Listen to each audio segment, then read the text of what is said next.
오늘 함께 은혜 받으실 말씀을 합독하시고 함께 말씀을 나누겠습니다. 오늘 함께 은혜 받으실 말씀은 마태복음 5장 47절 48절입니다. 마태복음 5장 47절 48절 같이 한 목소리로 읽습니다. 시작. 또 너희가 너희 형제에게만 무난하면 남보다 더한 것이 무엇이냐? 이방인들도 이같이 아니하느냐? 그러므로 하늘에 계신 너희 아버지의 온전하신 것 같이 너희도 온전하라. 아멘. 오늘 제목이 나를 빼고 다른 모든 사람들이 남이죠. 그런데 이 남이라고 하는 주제가 마태복음과 누가복음에 집중적으로 남을 잘 설득해서 우리로 만들어야 교회다, 이런 말씀이고, 남을 향하여 우리가 어떤 태도를 취하는가가 선교다, 이렇게 말씀하십니다. 그래서 교회와 선교에 관심이 있는 마태복음과 누가복음에 남이라고 하는 주제가 나온다는 거예요. 남을 어떻게 대할 거냐의 문제, 낯선 사람을 어떻게 대할 거냐의 문제가 매우 중요한 문제인 거예요. 교회에 있어서, 또 신앙생활에 있어서 중요한 문제일 거예요. 여러분은 폐쇄적입니까? 개방적입니까? 나름대로 개방적이라고 말하고 싶으시겠지만 폐쇄적일 때도 있어요. 뭐 사람을 가려서 이런 사람은 폐쇄적으로 대하고 저런 사람은 개방적으로 대하고 이렇게들 살아오셨을 텐데, 오늘 마태복음에서는 어떻게 남이라고 하는 대상을 대하라고 말씀하시나라는 고민해 보려고 하는 겁니다. 자, 너희가 너희 형제에게만 무난하면 남보다 더하는 것이 무엇이냐. 그러니까 이 사람들 괜찮은 사람들이에요. 형제들에게 무난하고 사는 사람들. 그들보다는 여러분의 무난이 더 강력해야 하고 더 넓어야 하고, 형제가 아닌 많은 원수시하는 타인에게도 우리는 무난할 수 있어요 라고 말씀하시는 거죠. 이게 바로 내가 악인과 선인에게 골고루 햇볕을 주고 비를 내리는 이유이다 라고 말씀하시는 거예요. 자, 기독교의 상당히 중요한 황금률이라고 말할 때, 그러므로 무엇이든지 남에게 대접을 받고자 하는 대로 너희도 남을 대접하라. 이것이 율법이요 선지자니라. 마태복음 7장 12절. 여기도 남에게 이렇게 나오죠. 누가복음 6장 31절 줄여서 말합니다. 남에게 대접을 받고자 하는 대로 너희도 남을 대접하라. 핵심만 말하죠. 이럴 때 양식 비평을 하는 사람들은 어떤 본문이 더 본래적인 본문이냐, 예수님의 말씀에 가깝냐, 누가복음이다, 이렇게 하는 거예요. 갑자기 강의 모드로 가서 다시 설교해볼게요. 남에게 대접을 받고자 하는 대로, 그러니까 이 사람들이 그래도 대접할 줄 아는 사람, 그 남이 꽤 괜찮은 사람들이에요. 대접도 할 줄 알아요. 그들에게 내가 대접을 받고자 하는 마음, 그 마음을 그대로 가지고 그 사람을 먼저 대접하라. 그래서 무난과 대접의 주도권 싸움에서 승리해라. 이런 싸움에 승리해야 되는데 쓰잘데기 없는 싸움을 한다. 주식 투자가 어쩌고 저쩌고, 우리 아들 대학이 어쩌고 저쩌고, 이런 거 가지고 경쟁한다고요. 그런 거 경쟁할 사람들이 아니에요. 그들은 하나님의 자녀들이에요. 우리가 뭘 경쟁하느냐? 내가 무난에서는 지지 않는다. 내가 대접에서는 지지 않는다. 그러니까 이거 만약 인색해졌다면 당신 다 잃어버린 거예요. 친구들끼리 밥을 먹어도 저 친구가 밥을 살 때는 이것저것 다 시켜요. 자기가 밥을 살 때는 이것만 시켜요. 아, 참 이거 안 고쳐지더라고요. 요즘 주로 만나는 친구 중에 그런 친구가 있어요. 의리상해요 이거. 자기가 밥값 안 낼 때는 갑자기 비싼 거 시켜요. 내가 커피 살 때는 2잔 시켜요 그 친구는. 참 한심만 먹고 다 남기고 갑니다. 아, 그거 참 어떻게 하면 좋죠? 여러분의 구체적인 삶의 현장에서 무난하고 대접할 때 주머니 사정이 녹록치 않아도 좀 세상 사람들일 경우에 또 내가 전도해야 될 사람들일 경우에 그 사람에게 대접받는 거 좋아하지 말고 먼저 대접하세요. 먼저 무난하시고. 여러분 이게 쌓여서 결국 그들이 하나님의 백성이 됩니다. 여러분 이 일에 우리가 열심을 내자. 이게 마태복음에 교회를 세우는 방법입니다. 우리 교회가 세워지는 것, 여러분이 세상에서 어떻게 사느냐가 상당히 중요합니다. 여러분들이 잘 대접하는 그런 삶을 살면 좋겠다라고 말씀을 드리는 거죠. 마태복음 7장 12절은 기도를 말하는 단락에서 등장하는 말입니다. 그러니까 대접해야 될 타인을 알아차리는 게 기도예요. 말로만 기도하고 일상에 들어가서 대접해야 될 사람을 놓친다. 그 용어를 놓친다. 기도 안 하는 사람이에요. 기도하면 영적으로 민감해져요. 아, 저 사람 오늘 만난 게 우연처럼 느껴지지 않아요. 아니, 그럴 때 그 사람을 위해서 밥값도 내고 차도 내기 위해서 복 받으시고. 할렐루야. 축복받아야 될 이유를 아시라. 여러분들이 경제적으로 축복받아서 뭐 하려고요? 내가 먼저 대접한다. 먼저 무난한다. 예, 이거 활력적으로 하려면 재정이 필요하시잖아요. 그래서 복 받잖아요. 그냥 복 받자. 이럴 때 아멘 하지 말고 오늘 제가 이렇게 제안할 때 아멘 할 수 있어야 수준 높은 신앙이에요. 예. 누가 복 받지 말죠요? 복 받을 이유를 분명히 알자는 거지. 이미 여러분이 커피 낼 정도로 밥 낼 정도로 복을 받으셨는데 그거 얻어먹고 다니지 말라고. 저는 목사라 참 얻어먹고 다닐 때가 많아요. 목사들끼리 있을 때는 쥐뿔도 없지만 제가 많이 삽니다. 여러분, 기도가 뭐냐? 타인이 보이는 게 기도. 기도했더니 야, 네가 영혼으로 보여서 너를 내가 대접하고 싶다. 이런 게 기도죠. 말로만 한다고 기도가 되나? 누가복음 6장 31절은 원수 사랑의 단락에서 등장하는 말씀입니다. 너희가 만일 너희를 사랑하는 자만을 사랑하면 칭찬받을 것이 무엇이냐? 죄인들도 사랑하는 자는 사랑하느니라. 너희가 만일 선대하는 자만을 선대하면 칭찬받을 것이 무엇이냐? 죄인들도 이렇게 하느니라. 너희가 받기를 바라고 사람들에게 구워주면 칭찬받을 것이 무엇이냐? 죄인들도 그만큼 받고자 하여 죄인에게 구워주느니라. 너희가 죄인과 다르려면 대접을 받고자 하는 대로 남을 먼저 대접해. 뭐 대단한 수준이 아니라 그래야 죄인이 아니다. 이렇게 말씀하는 거예요. 주도권을 잡아야 할 부분이 무엇인지를 분명히 아는 저와 여러분이 되기를 주님의 이름으로 축복합니다. 아멘. 두 번째는 소 제목과 본문을 같이 읽어봅니다. 시작.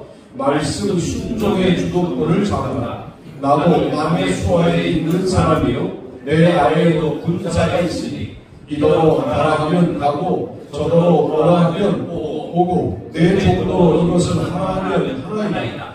예수께서 들으시고 놀랍게 여겨 따르는 자들에게 이르시되 내가 진실로 너희에게 이르노니 이스라엘 중 아무에게서도 이만한 믿음을 보지 못하였노라. 아멘. 마태복음 8장 9절로 10절 말씀입니다. 백부장은 남의 수하에도 있고 남 위에도 있는 자신의 위치를 설명하면서 남이란 단어를 써요. 백부장이니까 이탈리아의 장교지 않습니까? 그래서 명령과 복종 관계에 살아가는 일상생활을 지금 설명하고 있는데 충실했다는 거예요. 하나님의 뜻에 어긋나는 명령이 아닌 경우를 말하는 거겠죠. 그럴 때 나의 상관이 명령하면 그 사람은 손끝 하나 움직이지 않아도 내가 움직였다. 내가 그대로 순종했다. 또 나도 누군가에게 지휘관이어서 다른 타인에게 명령하면 그도 그렇게 순종한다. 그러니 나도 주님의 말씀에 말씀 자체가 이미 이루어진 줄로 믿고 나는 순종하고 가서 종이 고친 줄 믿고 가겠다라고 가는. 그랬더니 이만한 믿음을 내가 유대인 중에서는 보지 못했다. 이스라엘 중에서는 보지 못했다라고 말씀하십니다. 이 말은 무슨 말이냐? 세상에서 우리가 인간관계 속에서 명령과 복종 혹은 수평적인 관계여도 약속을 지키는 일들, 이런 일에 충실하게 사는 것보다 하나님과의 관계에 더 말씀에 순종하고 하나님의 뜻에 따라 살아가려고 하는 열심이 넘쳐야 된다. 그것이 더욱더 강력해야 된다라고 말씀하시는 거죠. 여러분, 여기 지금 이재명 대통령이 오는데 예수함교회 성도들 다 보고 싶습니다. 그러면 빠질 듯 있어요. 오늘날 이 현 상태에서. 그러니까 여러분들이 하나님의 임재를 안 믿는다니까요. 믿는 척 하지 말자고. 우리 하나님이 와 계신다는데 우리는 대충 빠지고 고정 멤버들 오고 이렇게 하잖아요. 뭐가 믿는 거예요 이게? 여러분, 이게 그저 말씀이니까 우리가 아멘하지 말고 고민하고 아멘해야 되는 게, 이 이탈리아 백부장은 자기의 지위와 명령 체계 안에서 매우 충실하게 살지만 누구에게 더 충실하냐? 예수님께 충실하냐. 그래서 이만한 믿음을 보지 못했다라고 말씀하시는 겁니다. 여러분, 그러니까 여러분에게 직접적으로 도움을 주는 세상에서의 관계에는 아주 민감하잖아요. 여러분들이 그 관계가 흐트러질까봐 걱정하잖아요. 그런데 뭐 하루 이틀 사이에 주님이 오실 것 같지 않잖아요. 여러분 표정 보니까 당분간 오시지 않을 걸로 좀 보이는데, 그러니까 함부로 대하는 거죠. 제가 하나님이라면 정말 마음이 상할 것 같아요. 하나님을 나처럼 생각할 수는 없습니다. 하나님은 하나님이시잖아요. 저것들 이런 마음이 들 것 같은데 참 무던하시죠. 그래서 하나님이시죠. 우리의 그런 연약함을 다 품고 계시지만 인생의 결정적인 순간에 우리가 그렇구나, 내가 하나님과의 관계에 더 충실해야 되겠구나를 점검할 때, 서로 남남들이 만나 명령과 복종의 관계로 살면 세상보다 우리 교회가 말씀의 순종의 주도권을 더 강력하게 잡고 있어야 되는 것 아니냐. 이게 군대에서 명령하고 복종하는 것보다 넘치는 그런 권한이 아니라고 한다면 우리 가운데 무슨 생명의 능력입니까? 라고 생각해 보게 되는 겁니다. 그러니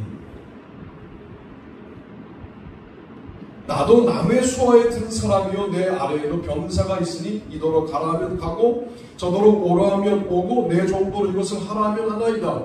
예수께서 들으시고 그를 놀랍게 여겨 돌이키사 다른 무리에게 이르시되 내가 너희에게 이르노니 이스라엘 중에서도 이만한 믿음을 만나보지 못하였노라 하시더라.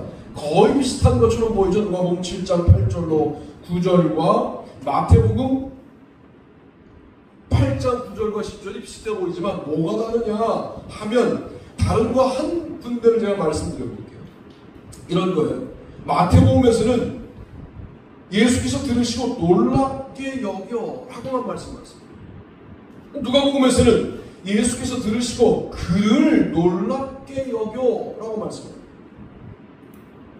마태복음은 그 백부장의 믿음을 놀랍게 여긴 거고, 누가복음은 믿음을 가진 백부장을 놀랍게 여긴 거예요. 뭐 큰 차이가 있지는 않습니다. 난 여러분의 믿음이 놀라운 믿음이 되기를 바랍니다. 뿐만 아니라 그런 믿음을 가진 여러분이 놀라운 존재가 되기를 바랍니다.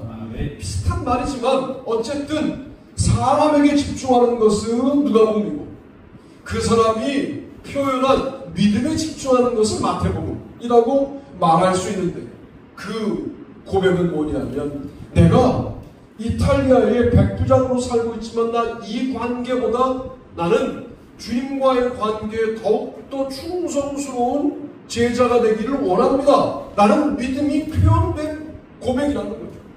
오늘 우리가 이 우선순위가 무너지니까 솔직히 말하면 무슨 신앙의 경력이 있습니까? 신앙의 경력은 신앙이 우선이 되고 1년을 살아야 1년짜리 신앙이 되는 거예요. 그래 본 적이 있냐고요? 우리가 우선순위를 정확하게 결정하고 하나님 제일 중요로 살아본 적이 없다니까요. 당장 여기에 이재명 대통령보다 못한 하나님을 우리가 믿고 있는 거예요. 지금 그분이 와 있다면 아마 조금 더 왔을 가능성이 있어요. 아마 동네에서도 왔을걸? 구경하려고. 하나님이 와 계시다고 믿는다면서요. 긴장하지 않잖아요. 이거 긴장하셔야 돼요. 이 긴장이 사라지는 것이 가장 커다란 구멍이다 라고 분명히 제가 말씀을 드려요. 우리만 그러냐? 이렇게 넘어가지 말자고요. 다 그래요. 다. 거의 모든 교회가 다 그렇습니다. 따라가고 앉아있겠냐고. 그러려면 뭐하러 우리가 개척하고 교회합니까? 기존 교회 부속품으로 살면 돼요. 그냥 톱니바퀴로 살면 된다고. 그런데 우리는 그렇게 살고 싶지 않은 거 아니에요? 하나님이 여기 와 계시다 라고 할 때 내가 바꿔야 될 나의 입장과 태도를 분명히 하시다. 그게 바로 백부장 단락에서 남이라는 단어가 나오는 전체 문맥 속에서 주시는 의미인데, 정말 네가 세상 순종보다 말씀 순종의 주도권을 먼저, 주님의 명령을 더 귀하게 여기고 그 주도권을 잡고 살아야 된다 라고 묻고 계시다라고 말씀을 드립니다. 세 번째는요, 소제목과 본문을 읽어봅니다. 읽습니다. 시작. 영혼 구원의 주도권을 잡으라. 그와 같이 대제사장들도 서기관들과 장로들과 함께 희롱하여 이르되, 그가 남은 구원하였으되 자기는 구원할 수 없도다.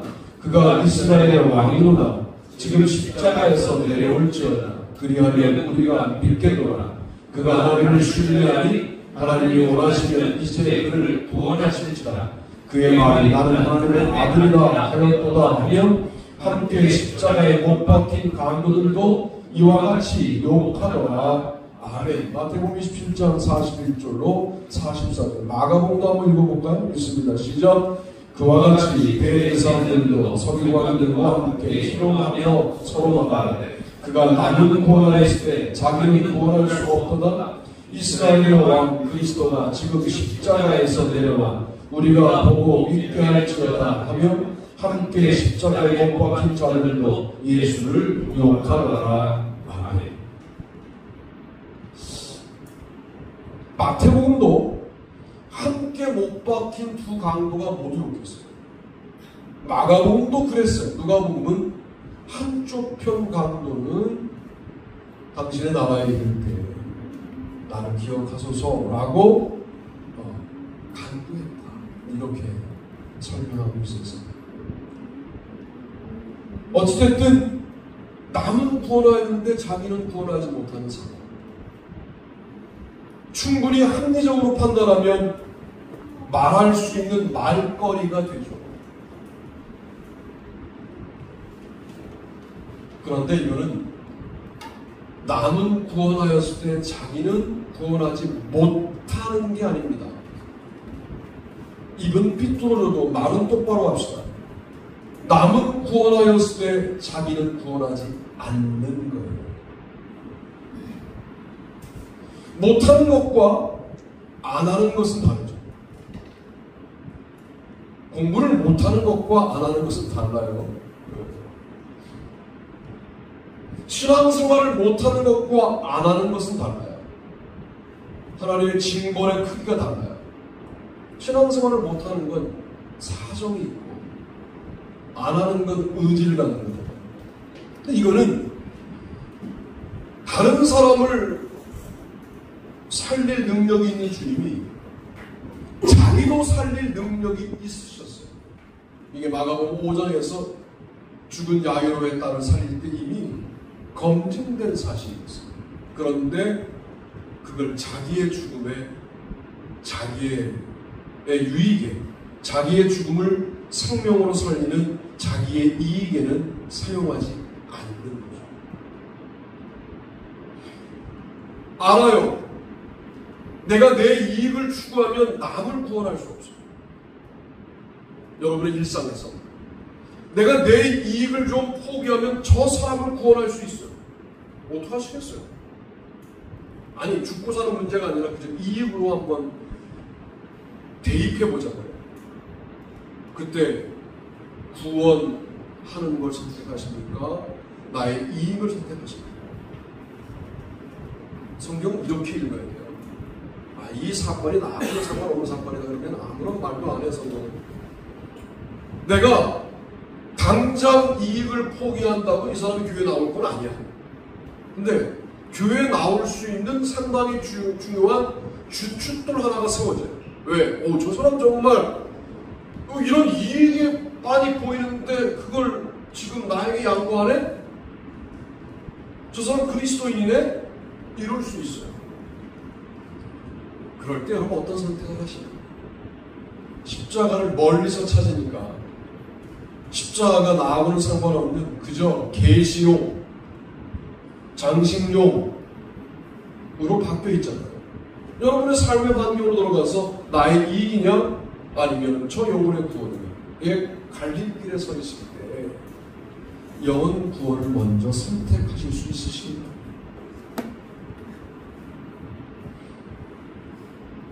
그래서 주님은 인류를 구원할 구세주가 분명한 이유는 자기 하나를 살리는데 그 능력을 사용하면 자기를 빼고 모든 사람들을 구원할 수 없어요. 선택의 기로에 서 있는 거예요. 그런데 나를 살릴 능력을 누르고 이 죽음을 받아들이면 지금 버림받은 것처럼 보이는 나만 빼고 모두가 구원받아요. 물론 나는 3일 뒤에 부활하여 다시 아버지의 나라에 가게 돼요. 모두가 구원받는 아름다운 세계를 만드는 고통, 그 십자가였던 거죠. 여러분도 아는 명은이가 의정부의 한 병원에 취업했는데 취업하자마자 마약성 약물이 없어지기 시작했어요.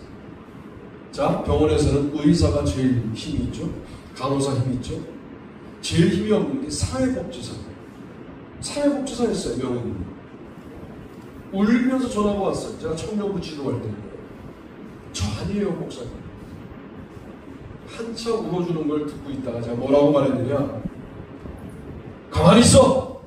목사님 말하는 대로 해. 어떻게 하면 돼? 너 죽겠지 지금. 힘들지. 너무 십자가다. 입 벌리지 말고 일주일만 참아. 일주일만 견뎌. 죽겠지만 참아봐. 한번 해볼게요. 너 기도하고 해. 그러기로 하고 3일이 지났는데 진범이 잡혔어요.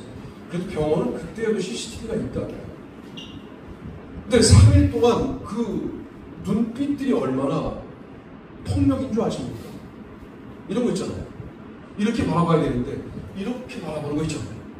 이러면 이제 사람들의 모임이 얼마나 폭력인 줄 아십니까?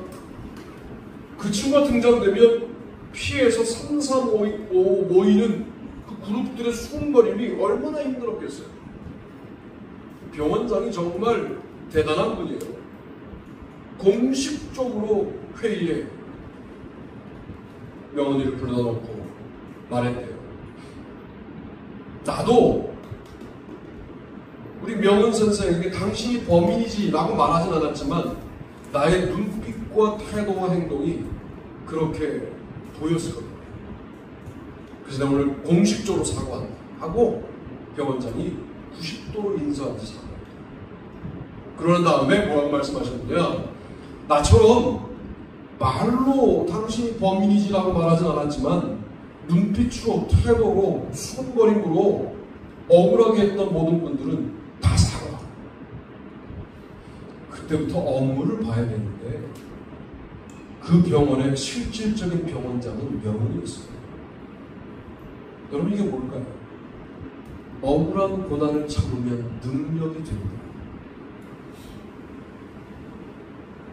저 이거 믿어요. 목사도 참 애매한 고난들이 많다. 참 이 길이 만만치 않아요. 안 하는 걸 했다고 할 때 사람 미치는 거거든. 근데 말하는 사람들이 많아요. 그럼 이게 사실이 되어버려요. 진실과 사실이 다르더라고요. 야, 말하고 싶죠. 만나는 사람마다 설명하고 싶죠. 나는 그때마다 나를 강력하게 잡으세요. 말하지 마. 너 십자가 어떻게 질래? 이렇게 지는 거야. 너 참아봐. 내가 너를 친근하게 대해줄게. 너 억울한 거 참아봐 좀. 내가 너와 함께 할게. 라고 말씀하시더라고요.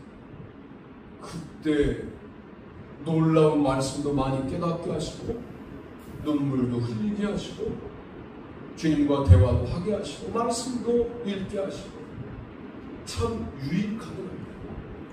영적으로. 전 그래서 이 사건, 남을 먼저 구원하고 자기 구원을 뒤로 미루는 이 아름다운 양보, 이것이 정말 영혼 구원의 주도권으로 우리에게 있어야 되는 능력이다 라고 말씀드리고 싶어요. 이렇게 우리 모두가 귀한 능력들을 발휘하고 살아갔으면 좋겠다 그런 말씀을 오늘 말씀으로 드립니다. 오늘 말씀의 결론을 이렇게 내려보려고 그래요.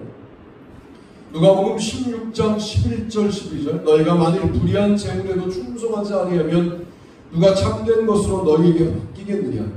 너희가 만일 남의 것에 충성하지 아니하면 누가 너희의 것을 너희에게 주겠느냐.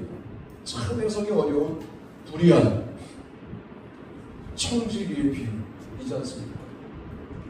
단순하게 말씀드려볼게요. 세상 재물은 부정합니다. 또 남의 것입니다. 이것으로 사람을 얻는 일을 해야 합니다. 이게 바로 대적과 문안의 주도권인 거죠. 나에게 예상하지 못했던 재물이 생겼어요. 그러면 먼저 뭘 생각해요? 어떻습니까? 누굴 대적할까? 이렇게 하자고요. 뭐 그런 게 거의 없죠. 예산밖에 재물이 들어오는 게 거의 없죠. 그러나 들어오는 때가 있어요. 누굴 대접할까? 누굴 문화할까? 이렇게 하자고요. 자, 또 하나의 적용. 진리를 알지니 진리가 너희를 자유롭게 하리라. 그들이 대답하되 우리가 아브라함의 자손이나 남의 종이 된 적이 없거늘 어찌하여 우리가 자유롭게 되리라 하느냐. 예수께서 대답하시되 진실로 진실로 너희에게 이르노니 죄를 범하는 자마다 죄의 종이라. 누가복음 8장 32절로 34절. 여기에 딱 한 번 나와요.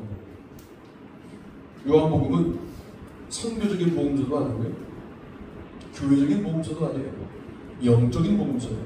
그러니까 남보다는 나의 내면을 돌아보는 데 더 관심이 많은 거죠. 그래서 남이라는 단어가 딱 한 번 나와요. 그런데 이 한 번이 뭐냐? 진리로 죄의 종을 벗어나서 남을 섬기라 라는 적용이 가능한 말인데 말씀 순종의 주도권도 여기서 나오죠. 왜? 진리가 나를 자유롭게 하니까 말씀에 순종하겠다. 영혼 구원의 주도권도 여기서 나오죠. 남을 진리로 벗어나서 섬기는 거예요. 그리고 아직도 종된 걸 모르는 우리 주변에 많은 사람들이 있지 않습니까? 종이에요, 그들이. 우리가 자유인이에요. 우리가 믿음으로 자유예요. 그들은 세상의 종이에요. 돈의 종이에요. 권력의 종이에요. 우리는 진리를 알지니 진리가 너희를 자유롭게 하리라를 이미 경험한 자들이에요.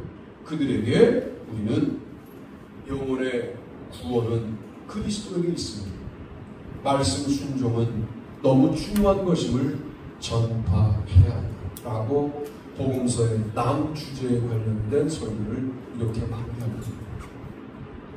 주도권은 어느 때 주장해야 되느냐, 이럴 때 하는 것이다. 뭘? 문안과 대접의 주도권, 말씀 순종의 주도권, 영혼 구원의 주도권. 이것을 놓치지 않는 주님의 뜻을 따라, 주님 모든 걸 주도하시지만 주님을 따라 그 주도권을 따라서 행사하는 우리 모두가 되기를 주님의 이름으로 축복합니다.